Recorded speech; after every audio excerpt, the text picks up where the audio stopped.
حضرت حافظ وقاری عادل رضا حنیفی،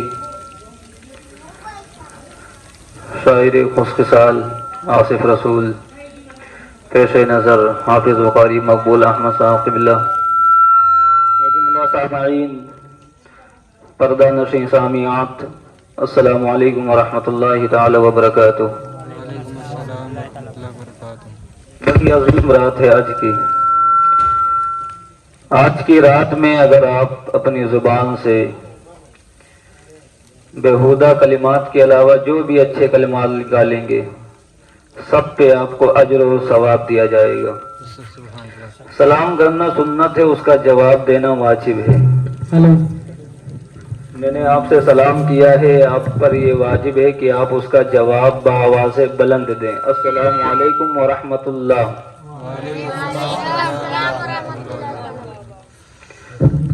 الحمدللہ الحمدللہ الذی فضل سیدنا مولانا محمدا علی العالمین جميعا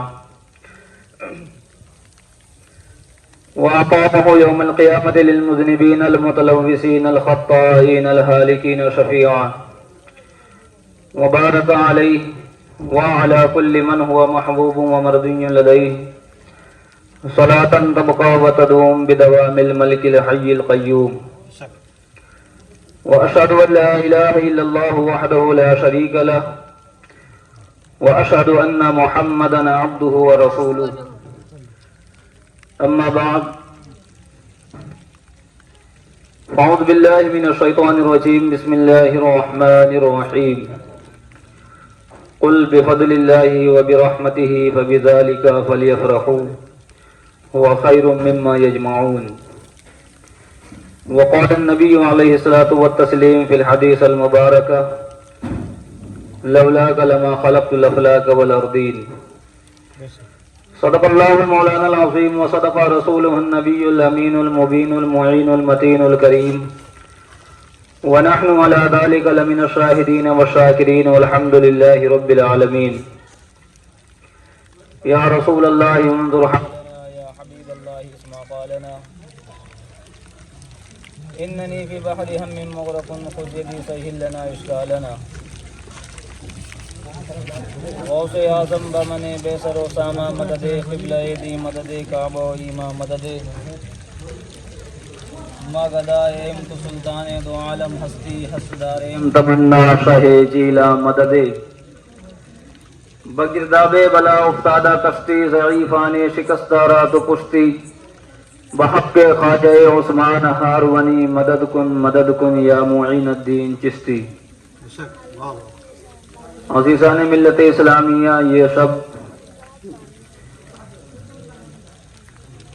جس کی جھرمٹ میں ہم اور آپ اپنے دامن کو پھیلائے ہوئے ہیں، یہ سب بڑی عظیم شب ہے جسے ہم اور آپ شب نور کے نام سے جانتے ہیں، اور آسمان سے یہ گرتے ہوا بارش کا جھرنا یہ اس بات کی علامت ہے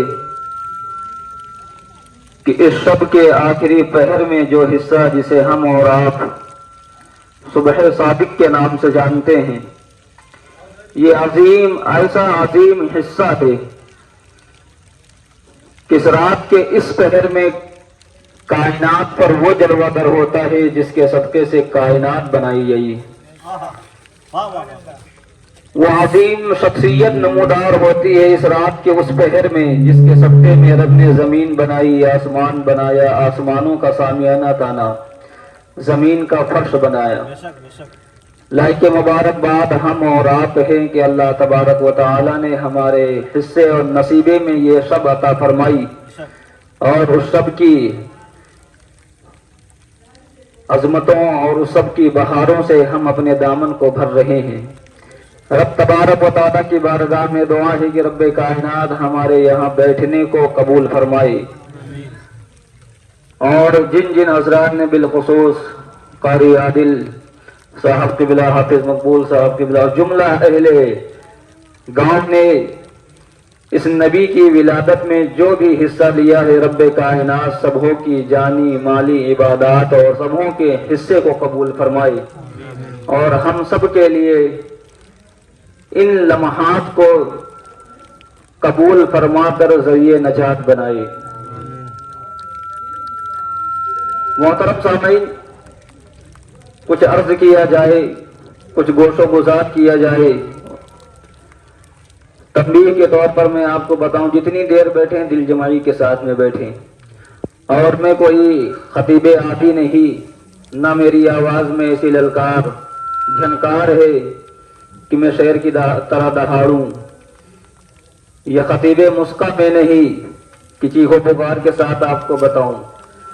اگر آپ چیخ و پکار والا انداز پسند کرتے ہیں تو آپ نے شاید مجھے غلط بلایا، لیکن اگر واقعی میں آپ کے دل میں یہ چاہت ہے کہ ہم اسلام کے بارے میں جانیں، نبی کی سیرت کے بارے میں جانیں، میلاد کیا ہے، اس کی حقیقت کیا ہے، اس کے فوائد کیا ہیں، اس کے ثمرات کیا ہیں، اگر آپ ان تمام چیزوں کے بارے میں جاننا چاہتے ہیں تو انشاءاللہ میں یقین کے ساتھ کہتا ہوں، جتنی دیر بیٹھیں دل جمعی کے ساتھ میں اگر بیٹھیں تو میں آپ کے ایمان کو تازہ کر کے اٹھوں گا، آپ کے ایمان میں بیداری اور جذبہ پیدا کر کے یہاں سے اٹھوں گا۔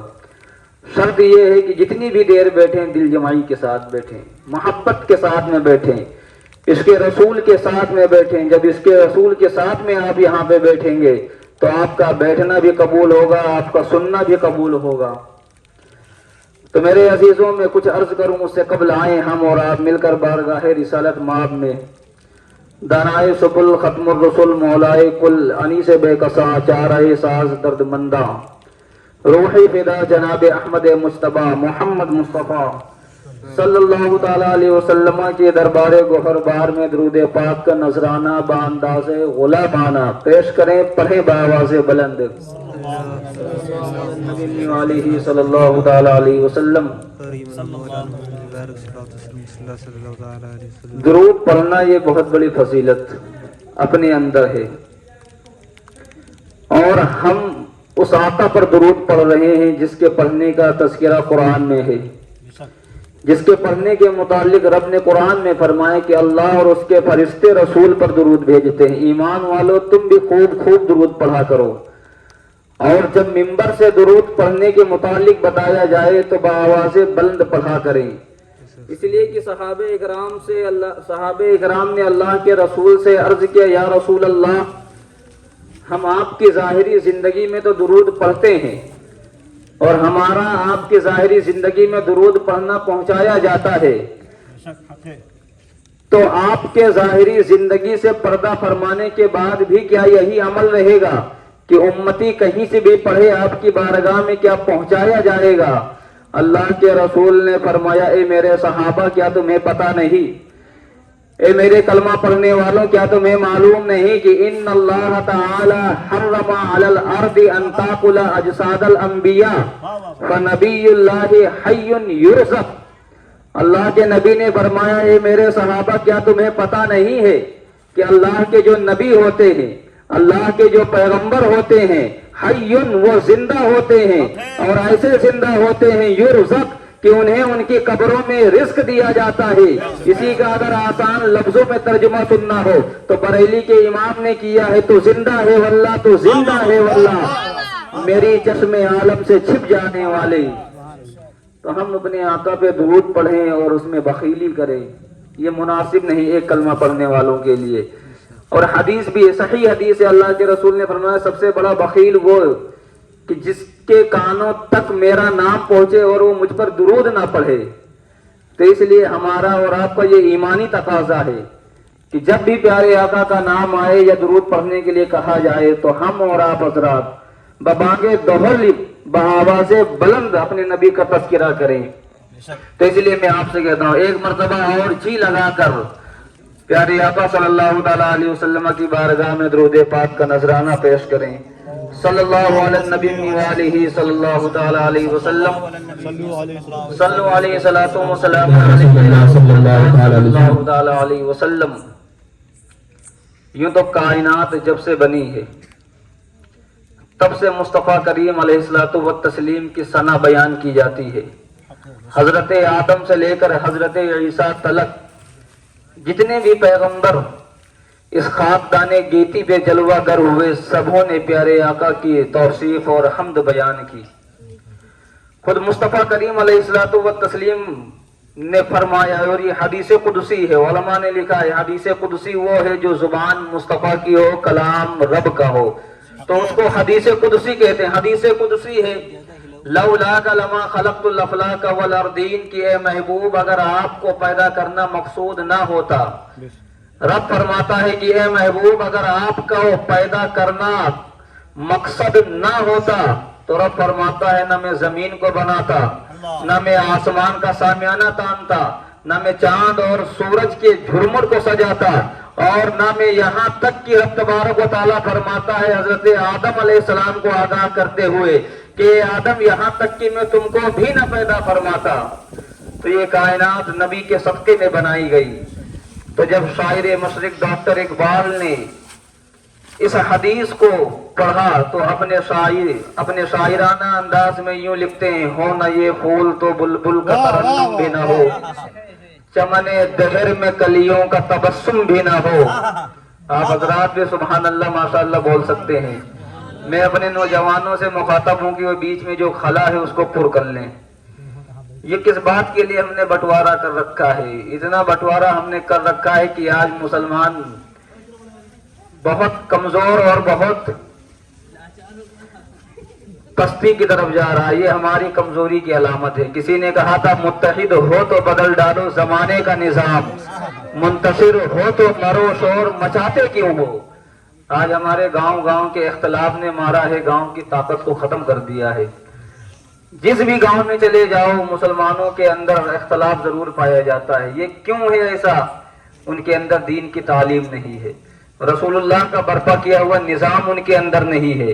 جس نظام کو جناب احمد مصطفیٰ نے برپا کیا تھا اس نظام پر آج مسلمانوں کی تعلیم نہیں ہے، عمل نہیں ہے، جس کی بنیاد پر آج بھائی بھائی سے جدا ہے، آج ایک گھرانہ دوسرے خاندان سے جدا ہے، آج ہر معاشرے میں اختلاف پایا جا رہا ہے۔ یہ اختلاف کس وجہ سے ہے؟ حدیث پر عمل نہ کرنے کی وجہ سے ہے۔ لیکن کب تک کی ہم پیچھے بھاگیں گے؟ کسی نے کہا تھا نہ سنبھلو گے تو مٹ جاؤ گے، اے ہندی مسلمانوں تمہاری داستان تک بھی نہ ہوگی داستانوں میں۔ یہ وقت ہے بیدار ہونے کا۔ تو ڈاکٹر اقبال نے کہا ہو نہ یہ پھول تو بلبل کا ترنم بھی نہ ہو، چمن دہر میں کلیوں کا تبسم بھی نہ ہو، نہ یہ ساقی ہو تو پھر میں بھی نہ ہو، خم بھی نہ ہو، اور بزم توحید بھی دنیا میں نہ ہو، تم بھی نہ ہو، اور خیمہ افلاک کا استادہ اسی نام سے ہے، بزم ہستی تپش آمادہ اسی نام سے ہے۔ ڈاکٹر اقبال دنیا والوں کو بتاتے ہیں، دنیا والوں غور سے سنو کہ اس کائنات میں جو چراغاں ہے، اس کائنات میں جو سورج اور چاند ایک مقدار تک چل رہے ہیں اور ایک مقدار پہ جا کے ختم ہو رہے ہیں، اور یہ جو دن کا اجالا ہے، رات کی سیاہی ہے، سمندر کی موجوں میں طغیانی ہے، اور درختوں کے شاخوں پہ جو ہریالی ہے، یہ کسی اور کا صدقہ نہیں، یہ صدقہ ہے تو آمینہ کے لال کا صدقہ ہے، یہ صدقہ ہے تو محمد عربی کے قدموں کا صدقہ ہے۔ ڈاکٹر اقبال نے اپنے انداز میں کہا، لیکن ڈاکٹر اقبال بریلی کے امام احمد رضا کا مقابلہ نہیں کر سکتا، فن شاعری میں امام احمد رضا کا مقابلہ نہیں کر سکتا۔ یقیناً بہت بڑے عاشق رسول کا نام ڈاکٹر اقبال ہے، لیکن بریلی کے قلندر کا مقابلہ نہیں کر سکتا۔ جب اعلیٰ حضرت کی نظر اس حدیث پر پڑتی ہے تو آپ اپنے انداز میں کچھ اس طرح کہتے ہیں، یہ صبا سنک، یہ کلی چٹک، یہ زباں چہک، لب جو جھلک، یہ مہک جھلک، یہ چمک دمک، سب اسی کے دم کی بہار ہے، سب اسی کے دم کی بہار ہے، اور یہ سمن، یہ سوسن و یا سمن، یہ بنفس سنبل و نسترن، گل سر ولالا بھرا چمن، وہی ایک جلوہ ہزار ہے، وہی ایک جلوہ ہزار ہے۔ وہ نہ تھا تو باغ میں کچھ نہ تھا، وہ نہ ہو تو باغ ہو سب فنا، بادب جھکا لو سرے ولا، کہ میں نام لوں گل و باغ کا، گل سر محمد مصطفیٰ، چمن ان کا پاک دیار ہے، چمن ان کا پاک دیار ہے۔ تو بڑے کہنے والوں نے کہا ہے سرکار کی شان میں، لیکن آج جو میں یہاں حاضر ہوا ہوں، میری تقریر کا جو عنوان ہے وہ 3 زاویوں پر پھیلا ہوا ہے۔ ایک تو یہ کہ میلاد ہم مناتے ہیں تو یہ کہاں سے ثابت ہے؟ آج بہت سارے لوگ پوچھتے ہیں، بہت سارے لوگ، یہ بہت اہم ٹاپک ہے، اس کو آپ مد نظر رکھیں۔ دوسرا یہ کہ ہم میلاد مناتے ہیں تو میلاد منانے کے فائدے کیا ہیں، اس کے ثمرات کیا ہیں، میلاد منانے کا ہمیں صلہ کیا ملتا ہے، دوسری چیز۔ تیسری چیز یہ کہ ہم میلاد پر جو یہ روشنیوں کا انتظام کرتے ہیں، لنگر میلاد النبی کا اہتمام کرتے ہیں، ہمیں ان تمام چیزوں سے کیا ملتا ہے؟ تو غور سے سننا انشاءاللہ۔ یہ انہی 3 چیزوں کو اگر آپ اپنے نظر میں رکھیں گے تو میں یقین کے ساتھ کہتا ہوں میلاد النبی کے تعلق سے پیدا ہونے والے شکوک و شبہات آپ کے دل و دماغ سے انشاءاللہ ہمیشہ کے لیے دور ہو جائیں گے۔ رب تبارک و تعالیٰ کلام بلاغت میں ارشاد فرماتا ہے قل بفضل اللہ وبرحمتہ فبذالک فلیفرحوا ذالک خیر مما یجمعون۔ رب کائنات ارشاد فرماتا ہے قل، اے محبوب آپ فرما دیجئے، بفضل اللہ، اللہ کے فضل سے، وبرحمتہ اور اس کی رحمت سے، فبذالک فلیفرحوا، مومنین کو چاہیے کہ جب رب کا فضل ہو، اس کی رحمت ہو، تو اس کے فضل اور رحمت کے حصول پر ایمان والوں کو چاہیے کہ وہ خوشی منائے۔ وَخَيْرٌ مِّمَّا يَجْمَعُونَ، رب نے فرمایا کہ فضل اور رحمت کے حصول پر جب وہ خوشی مناتے ہیں اور خوشی مناتے ہوئے جو وہ خرچ کرتے ہیں تو وہ خرچ کرنا بہتر ہے اس مال سے جس کو وہ جمع کرتے ہیں، جس کو وہ جمع کرتے ہیں۔ تو مفسرین نے فرمایا ہے کہ نعمت کے حصول پر شکر ادا کرنا انسان کے کبھی کبھی ذمے پر واجب ہو جاتا ہے، کبھی کبھی مستحب ہوتا ہے۔ تو یہ عید میلاد النبی پر جو ہم خوشی مناتے ہیں، یہ رب کائنات کی عظیم نعمت کے ملنے پر خوشی مناتے ہیں، رب کائنات کے محبوب پاک کی آمد پر ہم خوشی مناتے ہیں۔ اس آیت کی تفسیر کے تعلق سے عبداللہ ابن عباس کے 10 قول ملتے ہیں، 10 قول ملتے ہیں۔ ان میں کا جو ایک پہلا قول ہے وہ فرماتے ہیں یہاں فضل سے مراد بھی محمد عربی کی ذات ہے، اور یہاں رحمت سے مراد بھی محمد عربی کی ذات ہے، اور یہ ایسے ویسے نہیں، قرآن کی دلیل دیتے ہوئے آپ فرماتے ہیں کہ یہاں فضل سے مراد اللہ کے رسول کی ذات ہے، تو قرآن سے اس کی دلیل دیتے ہیں کہ قرآن میں رب نے فرمایا، قرآن میں رب تبارک و تعالیٰ ارشاد فرماتا ہے وَكَانَ فَضْلُ اللَّهِ عَلَيْكَ عَظِيمًا، کہ اے محبوب آپ پر رب کا بہت بڑا فضل ہے۔ تو یہاں فضل سے مراد محبوب کی ذات ہے، اور دوسری آیت میں رحمت سے مراد جناب محمد عربی کی ذات ہے، تو وہاں بھی قرآن سے دلیل دیتے آپ فرماتے ہیں حضرت عبداللہ ابن عباس کی یہاں رحمت سے مراد محمد عربی کی ذات ہے، تو دوسرے مقام پہ رب فرماتا ہے وَمَا أَرْسَلْنَاكَ إِلَّا رَحْمَةً لِّلْعَالَمِينَ، کہ محبوب ہم نے آپ کو ساری کائنات کے لیے، سارے جہان کے لیے رحمت بنا کر بھیجا ہے۔ لہذا اس آیت کریمہ سے معلوم ہوا کہ جب فضل سے مراد بھی نبی کی ذات ہے اور رحمت سے مراد بھی نبی کی ذات ہے، اور یہاں فضل اور رحمت کے ملنے پر رب تبارک و تعالیٰ خوشیوں کا اظہار فرما رہا ہے، رب تبارک و تعالیٰ مومنین سے کہہ رہا ہے خوشیاں مناؤ۔ تو اس لیے ہم غربائے اہل سنت، ہم غلامان مصطفیٰ نبی کی آمد پر خوشیوں کا اظہار کرتے ہیں، نبی کی آمد پر شادمانی کا اظہار کرتے ہیں۔ اور اسی کے تعلق سے علامہ سید نعیم الدین مراد آبادی نے کہا تھا کہ نثار تیری چہل پہل پر ہزاروں عیدیں ربیع الاول، سوائے ابلیس کے جہاں میں سبھی تو خوشیاں منا رہے ہیں۔ نعرے رسالت، سرکار کی آمد، آقا کی آمد، ماہ ربیع النور شریف، نعرے تکبیر، واہ واہ واہ واہ، ماشاءاللہ۔ انسانی فطرت ہے کہ جب اسے کوئی رحمت ملتی تو وہ خوش ہوتا ہے۔ آپ میں سے کسی کے گھر اگر بچے کی ولادت ہو تو آپ خوش ہوں گے یا روئیں گے؟ آپ کا جواب ہوگا کہ آپ خوش ہوں گے۔ دنیا میں بہت بڑا بدبخت وہی ہوگا کہ جو بچے کی پیدائش پر روئے، ورنہ انسانی فطرت اور انسانی تقاضا یہی ہے کہ جب بچے کی ولادت ہوتی ہے یا کوئی اور اسے نعمت ملتی ہے تو وہ اس پر خوش ہوتا ہے۔ اور یہ قرآن بھی کہتا ہے کہ وَإِذَا أَذَقْنَا الْإِنسَانَ مِنَّا رَحْمَةً فَرِحَ بِهَا، کہ جب انسان کو ہماری جانب سے کوئی رحمت، کوئی نعمت ملتی ہے تو اس پر انسان خوش ہوتا ہے۔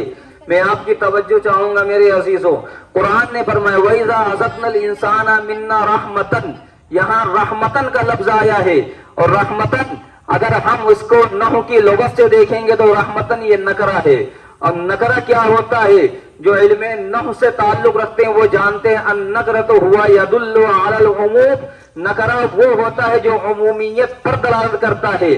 مطلب یہ ہوا اس آیت کا کہ انسان کو اگر کوئی عام سی رحمت ملتی ہے، کوئی ہلکی سے رحمت ملتی ہے تو وہ خوش ہو جاتا ہے۔ میں آپ کی توجہ چاہتا ہوں گنگریلا کے مسلمانوں کہ اگر انسان کو کوئی معمولی سی عام سی رحمت ملتی ہے، ایک ہلکی سی رحمت ملتی ہے، نعمت ملتی ہے تو انسان خوش ہو جاتا ہے۔ تو اگر اسی انسان کو رحمت للعالمین مل جائے، اسی انسان کو حدیث بے کسا مل جائے، اسی انسان کو طٰہٰ اور یاسین مل جائے، اور اسی انسان کو اگر جناب محمد عربی کی شکل میں کائنات کی سب سے بڑی نعمت مل جائے تو اس کو کتنی شادمانی ہوگی، کتنی اس کو خوشی حاصل ہوگی۔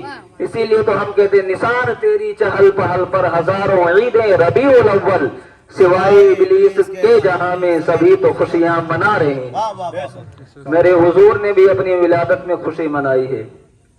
خوشی منانے کے انداز الگ الگ ہوتے ہیں، ہر دور کے اعتبار سے زمانہ بدلتا رہتا ہے۔ پہلے کچھ تھا اب کچھ ہے، آگے کچھ اور ہوگا۔ پہلے موبائل کا زمانہ نہیں تھا، آج موبائل ہے، کل موبائل کی جگہ پہ کوئی اور چیز ایجاد ہوگی، اس وقت موبائل نہیں رہے گا۔ اسی طرح ہر دین میں بھی زمانہ بدلتا رہتا ہے، خوشی منانے کے انداز بدلتے رہتے ہیں۔ انسان کبھی روزہ رکھ کر خوشی مناتا ہے، اور انسان کبھی نوافل ادا کر کے خوشی مناتا ہے۔ ہوتا نہیں ہے کہ جب نئی نئی شادی ہوتی ہے تو میاں اور بیوی ایک ساتھ نفل نماز ادا کرتے ہیں تو وہ غم میں نہیں ادا کرتے ہیں، وہ شکر میں ادا کرتے ہیں، خوشی میں ادا کرتے ہیں۔ تو خوشی منانے کے انداز الگ الگ ہے، حیات الگ الگ ہے۔ کبھی انسان روزہ رکھ کر خوشی مناتا ہے، اور کبھی نوافل ادا کر کے خوشی مناتا ہے، اور کبھی اس طریقے کا جلسہ سجا کر خوشی مناتا ہے۔ اور یہ تینوں طریقے ہمیں اسلام نے دیے ہیں، اس لیے کہ خود میرے آقا نے پیر کے دن میرے آقا روزہ رکھا کرتے تھے۔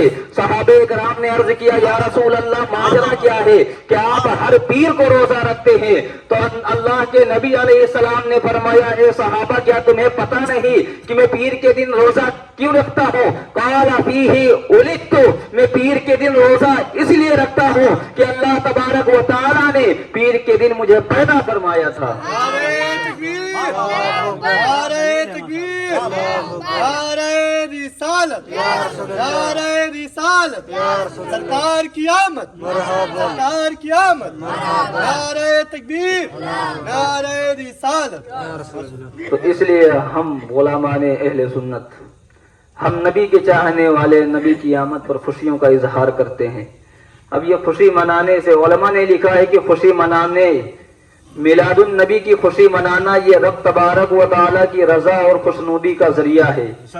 علامہ عبدالعزیز محدث دہلوی لکھتے ہیں کہ جو شخص نبی کی آمد پر خوشی مناتا ہے تو رب کائنات اسے جنات النعیم میں داخل فرمائے گا۔ یہ علامہ عبدالعزیز محدث دہلوی لکھتے ہیں، اور میں اس پہ دلیل دے کے جاؤں گا کہ اللہ کے محبوب کی آمد پر خوشی منانا یہ اللہ کی رضا کا سبب اور ذریعہ ہے۔ دلیل دے کے جاؤں گا، اور دلیل ذرا غور سے سننا، اور اس دلیل سے پہلے میں آپ کو تمہید بتاؤں گا تاکہ بات آپ کے ذہن میں زود اثر ہو۔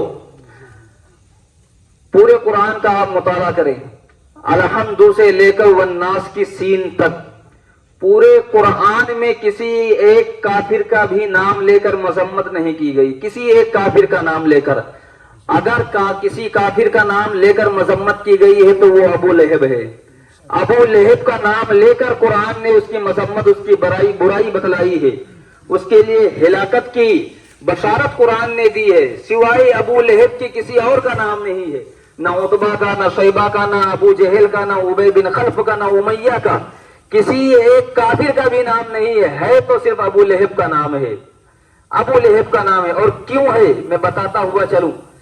اللہ کے نبی علیہ الصلوۃ والتسلیم جب اپنی نبوت کا اعلان کرتے ہیں تو بعد اعلان نبوت رب تبارک و تعالی نے آپ کے اوپر وحی فرمائی وَأَنذِرْ عَشِيرَتَكَ الْأَقْرَبِينَ، کہ اے محبوب سب سے پہلے آپ اپنے قریبی لوگوں کو خدا کا ڈر سنائے، سب سے پہلے آپ قریبی رشتہ داروں کو دین کی تبلیغ دے۔